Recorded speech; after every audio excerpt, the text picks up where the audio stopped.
¿Ustedes leyeron, cómo se llama este libro, 100 años de soledad? Esa conversación entre Aureliano Buendía y el peluquero, que dice, ¿qué día es hoy? Y dice, hoy es martes. Dice, no, hoy es lunes. Fíjate la begonia, fíjate el sol.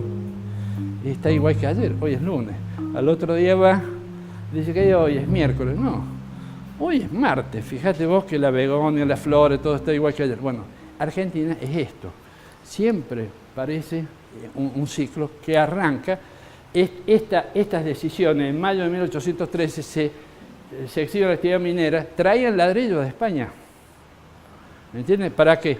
Para los barcos traerlos, ¿cómo se dice?, cargados para que los barcos no se dieran vueltas. Entonces decía, para vender los ladrillos que nosotros usamos para que los barcos no se den vueltas, bueno, le vamos a cobrar impuestos a los indios. Cuando los españoles no pudieron traer más, le liberaron. También a los ingleses, porque los ingleses siempre han estado detrás de todo. No le va a errar nunca detrás de toda esta política. Por eso Argentina, Latinoamérica se divide en dos. Un Brasil, por un lado, y una América Latina totalmente fragmentada. Esa América Latina fragmentada fue el pensamiento del Imperio portugués y del Imperio inglés. En esto es mucho, acá Marcelo les puede hablar mucho de eso porque en realidad somos producto de un acuerdo entre dos grandes imperios en donde entran dos grandes acontecimientos bélicos, que uno es la guerra de la Triple Alianza y otro la batalla de San Ignacio, que algún día tienen que leerla. Tienen que leerla. Mire, le hago un pequeño paréntesis.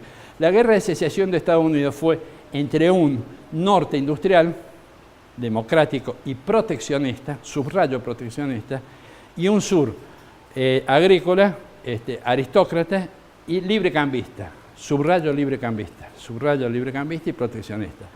Hay muchos estudios muy buenos que dicen que si hubiera ganado el sur, Estados Unidos sería Latinoamérica. Es una muy buena lectura esa. Les quiero decir que la primera ley de promoción industrial, esto lo puse para información de todo, como ley, fue en el año 1904 y favoreció el sector vitivinícola de Mendoza. Lo digo porque, con todo el respeto a la gente de Mendoza, pero muchas veces los empresarios de Mendoza y los gobiernos de Mendoza han hecho juicio incluso contra San Luis. No es una cosa, dicen, no, San Luis es un estigma, es un beneficio, no, acá Mendoza fue el primer beneficiario de este sistema. Hay otros. Bueno, hay otro, en febrero de 1812, bueno, hay otras normas similares que ahí se las dejo para que las miren. Este tema de proteccionismo y librecambismo, y volvemos a la guerra de secesión, Ulises Grant fue general del norte, ¿no? Y Ulises Grant decía, los ingleses nos piden que seamos librecambistas. Bueno, lo vamos a hacer dentro de 200 años cuando seamos tan ricos como ellos. O sea, el proteccionismo fue un terrible negocio, como lo es hoy Estados Unidos. Fíjense cómo Estados Unidos se está cerrando y cómo está generando, digamos, otro tipo de economía. Bueno, esto es, fíjense que en Estados Unidos Ulises Grant prohibió a los bancos tener directores extranjeros. No había ningún director sentado en ningún banco que no fuera nativo. Pero los bancos podían tener accionistas extranjeros, pero para poder votar tenían que tener residencia real en Estados Unidos. Eso es protección. Imagínense que nosotros propongamos una reforma de la ley de entidades financieras más o menos con estas cláusulas. Bueno, acá, bueno, esto es lo que hablábamos recién sobre el norte y el sur. En la Argentina hubo una gran protección de actividades también. Saliendo de la crisis del 30, que todo el mundo habrá escuchado hablar del crack del 30, hubo que proteger una serie de sectores. Comisión Nacional de Azúcar, Comisión Nacional de Fomento Industrial, Junta Nacional de Carnes. Bueno, se crearon 28 organismos nacionales entre 1928 y 1940. Esto me trae a una anécdota. Dicen que cuando no había Ministerio de Salud en Argentina, y cuando Perón lo llama al doctor Carrillo para su Ministerio de Salud, le dijo, mire, Carrillo, nosotros tenemos ministerios que cuidan a los ganados, hay ganados, pero no tenemos ministerios que cuidan a las personas, así que hagamos Ministerio de Salud. Entonces, fíjese que todo esto está orientado a la inversión, pero no está orientado a la generación de mano de obra, está orientado a la inversión, más que nada. En el resto del mundo, seguimos hablando sobre el estigma que no. En el resto del mundo es impresionante lo que está pasando. Una zona franca es un lugar, por ejemplo acá, viene una mercadería importada, yo la transformo de Chile y la exporto a Paraguay, nunca entró a Argentina. O sea, una zona franca es un lugar absolutamente, es una extra zona se le llama, es un enclave, o sea, es una exclusión de las leyes nacionales. Lo único que rige son algunas leyes nacionales en cuanto a aportes patronales, seguros, obra social, todo eso, pero después no se paga nada. Estados Unidos tiene 280 zonas francas. Ustedes conocen, ¿cómo se llama? Walmart. Habrán entrado a Walmart algún día. Hay una ropa que se llama George. La ropa, la marca, es en honor a George Bush, padre, el socio más querido, el accionista más querido de Walmart, que tiene el 3% de Walmart. La ropa que hacen para Latinoamérica la hacen en una zona franca, creo, en Alabama. O sea, ellos nos dicen que nosotros no podemos competir. Estados Unidos tiene 280 zonas francas, pero además tiene más de 500 empresas consideradas zonas francas. O sea, que en vez de mudarse una empresa a la zona franca, le ponen un alambrado y un vista de aduana en la puerta y dice todo lo que vos producís es para el exterior. A partir de ahora no pagás impuestos. Se le llama subzona franca. Esto lo inventó Lee Iacocca, que fue una historia muy buena, como digamos, a una empresa como Chrysler, que estaba fundida, la levantó, pero la levantó gracias a la ayuda estatal. China tiene 281, bueno, acá tienen una serie de números. Acá les voy a dar un número lindo. En el mundo hay 3.500 zonas francas. El 80% de estas zonas francas está en 8 o 9 países que concentran el 80% del comercio internacional. Es increíble, ¿no? Hay 602.000 empresas. Esto es una estadística hasta hace un año y medio atrás. No encontré la más nueva. Debe haber crecido. Ocupan 70 millones de personas. O sea, el 1% de la población somos 7.000 millones. Miren ¿cómo se llama? La magnitud del beneficio fiscal y se enoja con San Luis. Es terrible, la magnitud del beneficio. La única zona franca de Argentina que puede comerciar con el Mercosur está en Tierra del Fuego.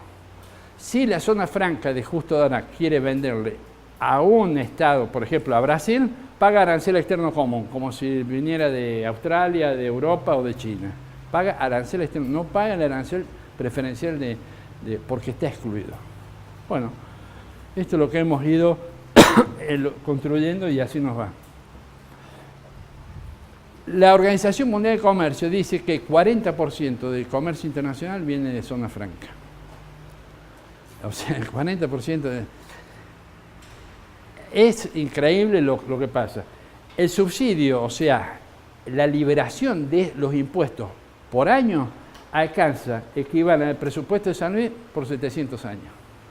O sea, son cifras infernales. Y nosotros acá decimos, mira, queremos traer una fabriquita de camisas y nos acusan, levantan el dedo cruzado. No nos dejemos acusar, porque nosotros vivimos en un ambiente absolutamente subsidiado, absolutamente subsidiado.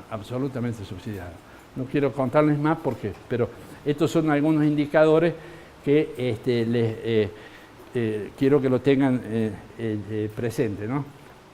Acuérdense, los impuestos que se dejan de cobrar debido a todas las zonas francas del mundo alcanza para pagar 700 provincias como San Luis por año, o pagar el presupuesto de San Luis durante 700 años. Eso se llama subsidio. Bueno, en la promoción hay dos tipos de estímulos, regionales y sectoriales. ¿Qué sector queremos levantar? No tenemos aluminio, vamos con Alcan. No tenemos papel para diarios, vamos con papel prensa. No tenemos, bueno, sectorial, o sea, en cualquier lado, pero el sector productivo. O regional, ¿qué región tenemos que expandir? Bueno, expandamos la región de Cuyo, expandamos la región. Hay muchos regímenes sectoriales que acá se los dejo. Ustedes tienen todo este apunte, tienen todos esos apuntes que ustedes lo van a ver acá, no tiene sentido ir nombrándolos uno por uno. Pero todos los sectores a lo largo de la historia económica de Argentina han tenido. Y las regiones también. Han habido leyes para Tierra del Fuego, una ley nacional antigua que era generar una reglamentación, otra ley, y esta es la ley que marqué yo acá, que son esta es la ley, este cuerpo legal que, digamos, le permitió a San Luis tener los beneficios fiscales, ¿no? No vamos a hablar de los beneficios, pero quiero que sepan que tiene un origen constitucional o político, un origen legal que está acá y una causa económica que la vamos a ver ahora rápidamente. Vamos a ver los efectos en la provincia de San Luis. San Luis era así, para los que no son o que son todos chicos. Hasta el año 83 el eslogan de San Luis era pago tranquilo y de buenos amigos. ¿Lo habrán escuchado alguna vez? Era pago tranquilo, era un pago tranquilo. No había asfalto, nos conocíamos todos, éramos pocas personas. Pago tranquilo. Después, cuando vino el gobierno de la democracia, hubo una transformación porque acá arrancó un poco la promoción. Entonces se hablaba de construir, había una lógica del nuevo San Luis. O sea, ya no era más el pago tranquilo, era un nuevo San Luis, vamos a construir un nuevo San Luis. Luego, el objetivo de ese nuevo San Luis es quinta provincia. Miren ustedes los indicadores sociales y económicos de productividad, en general, todos los indicadores estamos en el cuarto, quinto, sexto lugar. Este es un objetivo que se logró. Después, posteriormente, apareció otro eslogan, otra visión, otra mirada, que es San Luis otro país, que todavía esta ha sido un poco, si uno mira la evolución de esto, se va a imaginar lo que pasó tanto en la economía como en la sociedad de San Luis. Esto es muy importante tener en cuenta que son visiones que hubo, que había sociales, visiones sociales que hubo en las distintas épocas y vamos a entender un poco mejor a través de esta síntesis, de estas consignas, lo que ocurrió en San Luis. Nosotros habíamos visto que el Producto Bruto, digamos, explicado desde la demanda, era consumo más inversión, más gasto, más exportación y menos importación. Vamos a ver cómo, intuitivamente, ¿ustedes qué creen que pasó en San Luis? El consumo aumentó, naturalmente, porque hubo más empleo. Vinieron inversiones. El gasto público se redujo. ¿Por qué? Y porque ya no había que tener más asistencialismo. Entonces ocurrían estas cosas. La promoción industrial hizo crecer el producto a través de hacer crecer dos cuestiones, que era el consumo y la inversión, y las exportaciones, porque gran parte de la producción salía de San Luis y se pagaba con dinero de afuera. Y el gobierno gastó menos en políticas sociales y podríamos poner una flecha acá que empezó a gastar más en infraestructura. Pero yo lo quiero poner acá desde el punto de vista social, no desde el punto de vista económico. Esto fue lo que pasó. Y lo que nosotros comprábamos de afuera también disminuyó. O sea, acá hubo un régimen de sustitución de importaciones que funcionó a nivel país, que al tener mejor precio San Luis competía en mercados de otras provincias con productos importados. Entonces, el país tuvo un beneficio con este tema de la sustitución de importaciones. Entonces, esto ha sido digamos, el resultado de lo que es la promoción. Y al crecer esto, creció el producto. Y creció bastante. Fíjense lo que pasó con el Producto Bruto en San Luis. Desde el año 81, mira lo que fue la promoción industrial. Acá hubo una suspensión de la promoción industrial. No sé si te acuerdas. Bueno, nunca más se volvió a reponer la promoción industrial. Acá hubo otra suspensión. Acá hubo otra suspensión. En esta trayectoria hubo otra suspensión. Y después fíjense cómo, sin promoción, cómo la industria empezó a crecer ya a tasas no tan terribles como esta, sino a tasas, y el acumulado entre el año 81 y el año 17 es que el sector industrial, el Producto Bruto, no industrial, sino total de la provincia, más que se duplicó. O sea, esto es extraordinario. Mire, acá le pongo de mantenerse el promedio en los últimos 10 años, la economía de San Luis se duplica en 17 años. ¿Cómo saco esa cuenta? Si ustedes no quieren hacer ecuaciones difíciles, que van a tener que hacerlas en la digamos, cuando empiecen los cursos de grado, yo le digo, una tasa de interés del 3%, o vamos a ponerle, del 10%.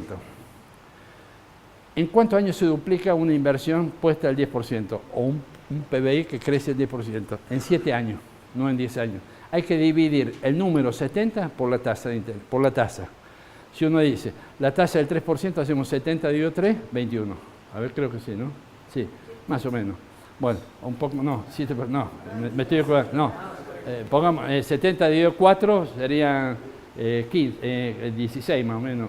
Bueno, en 16 años. O sea, uno divide 70 dividido la tasa y esto significa, para no sé por qué es interés compuesto, si no tiene que armar una ecuación de interés compuesto. Bueno, yo usando la evolución de los últimos años digo que de mantenerse el promedio de los últimos 10 años, San Luis se va a duplicar la economía en 17 años. Me dan ganas de tener 30 años. Realmente me dan ganas de tener 30 años porque de continuar este crecimiento vamos a tener, si tenemos por un lado un crecimiento demográfico importante, por otro lado tenemos una brecha de ingresos bastante baja y por otro lado tenemos la perspectiva de duplicar en menos de 20 años una economía, bueno, digamos, hay un mundo de negocios y de desarrollo bastante bueno en el futuro, ¿no? Miren lo que hay digamos, hay algunos datos que les traje para que ustedes vean cómo la gente elige, ¿no? Cómo el inversor elige. En Villa Mercedes estaba en el año 2010 el 43% del personal, pero el 32% en las empresas. O sea, había más empresas en San Luis que en Villa Mercedes. Esto significa que las empresas más grandes se fueron a Villa Mercedes. La cantidad de metros cubiertos de Villa Mercedes siempre fue mayor. En San Luis, si bien tuvo la mayor cantidad de empresas que están acá, 46%, no tuvo la misma participación, no ranquea igual en la cantidad de trabajo. Entonces, esto les digo para que sepamos cómo mirar un poco los números. Esto nos habla, a nosotros nos está dando un pliegue de la composición de la inversión en un lugar y otro. Bueno, acá lo que vale, fíjense que en el año 1998 habían 432 empresas. Ahí vino un parate muy grande que termina en la crisis del 2001. En el año 2010 cerraron 217 empresas, por varios motivos. Actualmente se ha recuperado, porque actualmente que partimos de 217, hay alrededor de 300, no tengo un número justo, alrededor de 300 empresas que generan más o menos 20.000 puestos de trabajo. Digamos que la industria sigue siendo un motor bastante transformador en toda la sociedad en San Luis. El impacto del crecimiento poblacional, vuelvo a la demografía, que es un indicador económico muy fuerte. Por ejemplo, en los 30 años anteriores a la promoción industrial, en 23 años, perdón, había aumentado San Luis, cuando era pago tranquilo de buenos amigos, en 23 años había aumentado el 10%. En 23 años. En los 30 años subsiguientes, la población se duplicó. O sea, ustedes, no todos nosotros, pero estamos metidos en una revolución que desconocemos, en una revolución demográfica y económica, que es lo que intentamos con este curso, digamos, ponerlo de sobreaviso. Digamos, estamos metidos en una vorágine que nosotros no la vemos, pero estos son los indicadores. Si nosotros estuviéramos hablando del año 1980, estaremos diciendo, che, ¿qué pasó en los 23 años anteriores? Y mira, la tasa de natalidad, o sea, había la emigración, podría ser muy grande la tasa de natalidad, pero la emigración que tenía San Luis era terrible, por eso el crecimiento poblacional era tan bajo. Acá en el segundo tramo hasta hoy, no solamente que San Luis retiene a la gente, sino que también invita a la gente. O sea, invita a la gente de afuera a vivir acá. Entonces, esto explica el gran crecimiento poblacional que tiene un correlato que es el crecimiento del Producto Bruto. Bueno, acá le voy a mencionar una sola cosa regional. Tuvo muchas vicisitudes en la promoción industrial. No es fácil mantener hoy a las 300 empresas, no es fácil, porque todos los cañones están apuntados contra que San Luis no tiene que tener nada, no por ser San Luis, sino que nadie tiene que tener nada, excepto el gran capital que se concentra en las grandes urbes como Rosario, Córdoba y Buenos Aires. O sea, no es una cuestión política, sino que ya viene del año 1810. O sea, como lo vimos, no podemos culpar a un gobierno. Hay toda una cuestión interna, internalizada en la sociedad de que no corresponde que el interior tenga este tipo de cosas. Pero fíjese, en el 30 de junio del 85, se vencía la promoción industrial de San Luis. Hay gente acá que es de Córdoba, de la zona de Tras la Sierra. Bien, es buen lugar ese. Tras la Sierra es muy lindo. Yo tengo una casa en la población. Pues, en realidad mi mujer. Digamos. Bueno, les cuento. El 30 de junio del 85 vencía la promoción industrial en San Luis. Y hacía 1 año y medio, 2 años que la provincia estaba creciendo. Entonces, el gobernador en ese momento era Adolfo Rodríguez, agarró todas las fuerzas vivas, digo las fuerzas vivas, agarró hasta los ¿cómo se llama? Estas agrupaciones gauchas, y les pagó pasaje a todo el mundo, así representantes, llevaron los caballos, todo. Entonces tuve una reunión con Alfonsín. Y dice, mire, doctor, si usted se asoma a la plaza, ahí van a ver gente con el sindicato. ¿Te acuerdas de tu papá? El padre de él era ministro de Industria. Va a ver los sindicatos, sindicato aquel, va a ver la agrupación de gauchos, va a ver los maestros, el sindicato de maestros. Era un grupo como de 100 personas y algunos 5 o 6 a caballo. Todo eso me han pedido a mí que venga y les diga que por favor prorrogue la promoción industrial, porque tenía facultades legales y poder ejecutivo de prorrogar la promoción industrial por 2 años más, hasta el año 87. Claro, en ese momento San Luis parecía que tenía un privilegio de que no tenían las otras provincias. Entonces Alfonsín dijo, mira, déjemelo pensar. Esto lo cuenta el ex gobernador, el actual senador. Después le llama por teléfono y dice, mire, está prorrogada por el decreto 261. Bueno, yo tenía la edad de ustedes, yo tenía 32 años y trabajaba en la promoción. Por eso yo digo, no he sido un hombre que acompañó la promoción, era un pibe como ustedes que acompañó la promoción, no hay que esperar a ese hombre para largarse. Cuando yo leo el decreto, ¿qué había dicho Alfonsín? Dijo, prorrogo la promoción industrial de San Luis, San Juan, Mendoza, pero a su vez le dio la misma promoción industrial a todos los departamentos linderos a esas provincias. Por ejemplo, el departamento de San Javier, acá pegado a Merlo, tenía la misma promoción, Villa Dolores la misma promoción de San Luis. La Paz en Mendoza, la misma promoción de San Luis. El norte de La Pampa, la misma promoción de San Luis. Una zona lindera Catamarca, también la misma promoción. Nadie hizo nada. O sea, el decreto 261 le dio promoción industrial. Y después a las provincias, por ejemplo, voy a dar el caso de Mendoza. Así. Los departamentos linderos, 100%. La misma promoción tenía San Luis.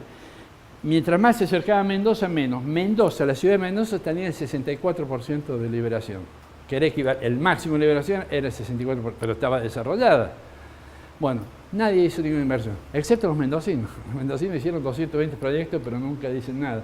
Pero, bueno, fue el capitalismo amigo, esto es una opinión personal, porque se lo repartieron y no dijeron nada. O sea, fue gente que fue muy discreta con eso, porque si no se les caía un discurso antipromocional.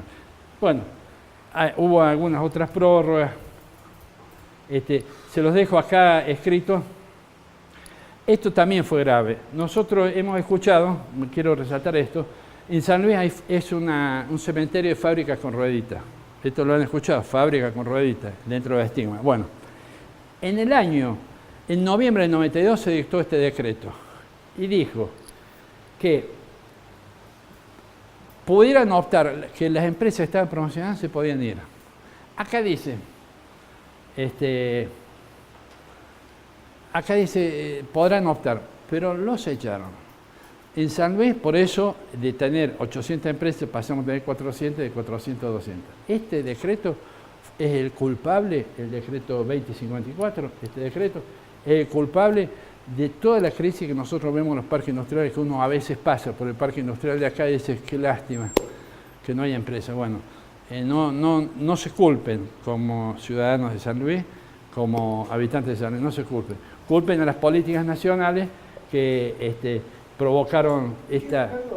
Pero ¿qué beneficio le traería a las industrias desvincularse de un sistema que... Muy buena pregunta, muy buena pregunta. ¿Qué pasó? Esto fue en el noviembre del 92. En el año 92 ocurrieron cosas extraordinarias, entre ellas la terrible apertura económica. Entonces, ¿qué dijo Cavallo? Le dijo a los industriales, bueno muchachos, los que estén en promoción industrial, yo les aviso, el que avisa no traiciona. Dice, yo les aviso que vamos a abrir absolutamente la frontera y vamos a importar todo. Y es posible que los importadores los lleven a la quiebra, aun cuando estén en zonas promocionales. Si ustedes se quieren ir, váyanse y tienen 30 días para hacerlo. Tenía un plazo, hubo una reglamentación, fue una cosa muy... Por eso se fueron. Porque la amenaza era grande y era cierta. Tenía las dos cosas. Entonces, por eso este tema, sí. Pero no es una, digamos, en ese caso no es una política de jugarla, digamos. Si uno tiene un buen producto a un buen precio, por más de que ingrese otro buen producto a buen precio, es una cuestión de mercado. Eso lo pensaron las empresas que no se fueron. A eso me refiero. Claro. Lo que pasa es que las empresas que no se fueron tenían escala para, por ejemplo, acá en Merlo, me acuerdo que había una empresa que fabricaba prendas de vestir de cuero. Ustedes saben que coser un cuero, si lo cosen mal, arruina la prenda. No es como coser una prenda de tela. Había una prenda. Bueno, estaban muy pegados los costos. Dicen, no, si a mí me viene, qué sé yo, cuero de Italia, me voltean. Entonces se fueron. Mega Cuero se llamaba, me acuerdo de esa empresa. O sea, hubo muchas empresas, pero otras empresas tenían escala. Primero, o eran tan grandes que no se podían ir, como Alimentaria San Luis. Pero además Alimentaria San Luis, de ser grande, tenía posición dominante de mercado, Bagley. Entonces, a Bagley, que tenía beneficios, dice, no, yo voy a seguir usando los beneficios porque tengo una posición dominante y voy a hacer frente a la competencia. Es más, él hacía frente a la competencia internacional, que eran empresas controladas por Bagley. También, digámoslo, porque, por ejemplo, eso pasaba en el sector siderúrgico. Pero para no... O sea, eran realidades distintas. Los que se fueron las pymes, los que no podían sostener. ¿Sí? ¿Alguien más quería hacer una pregunta sobre esto? Bueno, seguimos. Esto es Bueno, como si eso fuera poco, en octubre del 2006, ustedes saben que la producción industrial libera impuestos internos, no cobra IVA. Cuando uno exporta, no se cobra IVA, porque el contribuyente uruguayo o chileno o de Singapur no tiene por qué pagar un impuesto nacional. Bueno, sin perjuicio de eso, en octubre del 2016, Uruguay dijo que la producción que venía de zona promocional iba a tener un arancel más elevado. ¿Qué hizo Sinteplan? Redujo toda la actividad en San Luis y la puso en Ezeiza para que Uruguay le permitiera ingresar pintura a Uruguay desde Ezeiza y no vincularla con San Luis. En esto no quiero dar opiniones, pero sí voy a dar datos. Esto se le llama, digamos, el acuerdo de asunción que fue que dio origen al Mercosur, tiene algunas instituciones, unos institutos, por ejemplo, tribunales digamos, que resuelven estas controversias, tribunales de controversia. Argentina no se presentó a los dos llamados que hizo ese tribunal, por eso le quedó la vía libre. El canciller era este economista que fue presidente del Banco Central, Redrado. El canciller era Redrado y no asistió a ninguna de las dos reuniones, lo que permitió que Uruguay legalmente, digamos, le pusiera un arancel específico especial a la producción que venía de San Luis. Bueno, acá estamos repitiendo el desempeño del sector público. No quise pasar esa transparencia porque son cosas que ya hemos dicho, pero en alguna medida la provincia abre para el sector privado tres agendas. Una agenda social, vivienda, plan de inclusión, subsidios lo pongo de dos veces, porque uno es subsidios a personas y otro es subsidios a empresas. ¿Por qué? Porque el plan de inclusión es una puerta de doble entrada y salida, porque si alguna persona en plan de inclusión quiere ir a trabajar al sector privado, el Estado a ese empleador le paga durante 6 meses un subsidio importante, ¿no? También tiene una agenda digital, que una de las pruebas es esto que yo acabo de descubrir acá. Tiene una agenda digital, firma digital, conectividad, bueno, todo esto, o sea, tiene una agenda social, una agenda digital y también tiene una agenda económica que entre las tres cosas, en alguna medida, generan una infraestructura para el desempeño del sector privado, ya sea en comercio, turismo. Ustedes vieron lo que fue este fin de semana en Merlo, o sea, increíble.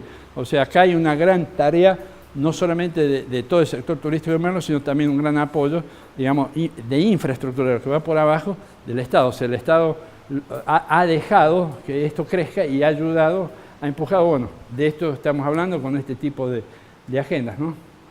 Bueno, ya lo anticipé, no hablamos de turismo. Quedan 2 transparencias y nos vamos. No hablamos de turismo quedará para otra vez. Hay que aplicar políticas muy puntuales en todos los sectores que se están aplicando en otros lados. Por ejemplo, política de calidad.